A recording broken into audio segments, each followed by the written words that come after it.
And I'll just admit this now. I did flip through Echo's journal.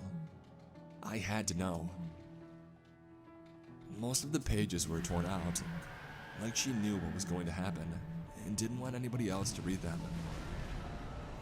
Or maybe someone else came and took them. I don't know. The last few pages were intact though, and hard to read. It was just the same phrases, over and over and over again. The abyss looks back.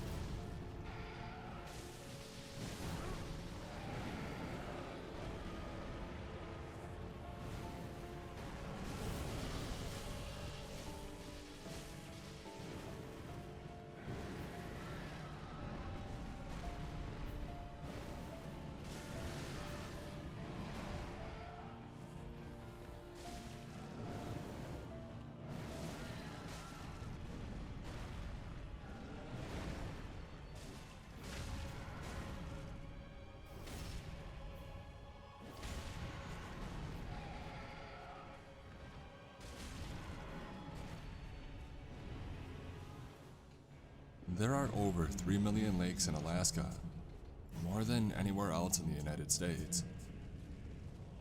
Lakes are eerie because, for the most part, the water never goes anywhere.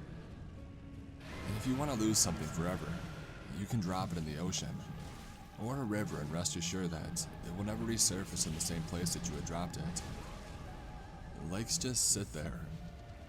Your secrets might sink to the bottom, but they don't actually go anywhere. Despite this, however, if you grew up here, it was likely that your parents or your uncle or your best friend's family, or somebody else in your close circle had a cabin on one of the various lakes that dot the land. And such was the case for me. I am an only child to two wealthy, well-off parents. We have a large extended family who, for the most part, are also wealthy and well-off. Because of this, I unsurprisingly had a mostly wonderful childhood.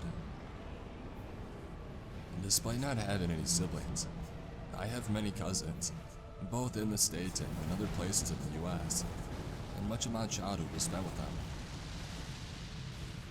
When I was 2, my Uncle Harold bought the cabin. I'm not going to put the name of the lake that it was on here, because it is imperative that you do not go searching for the location of what I'm about to describe. Trust me when I say that it will do more harm than good to your psyche. Perhaps some of you will anyway, but the chances that you live in Alaska and are going to be able to pick this particular lake out of the 3 million plus are slim. My first memories of Uncle Harold's cabin come from when I was 4 or 5. I have a vague memory of being there when my dog was a puppy, which would have been when I was 2, but my first real memories aren't until later. We would go up to the lake on the weekends with Harold and his wife Agatha, and their 5 kids who were all much older than me, or with my Uncle Jeff and his 4 kids. I liked going with Jeff more because his kids were much closer to my age. When I was 4, Mandy was 5, Eddie was 7, Jake was 10, and Melissa was 11. All of Harold's kids were 16 years or older, and they didn't have much interest in playing with us, but that was just fine. The 4 of us would spend the days on the jet skis and wave runners, or tubing, kneeboarding, and water skiing while our dads drove the boat, whipping it in circles to make a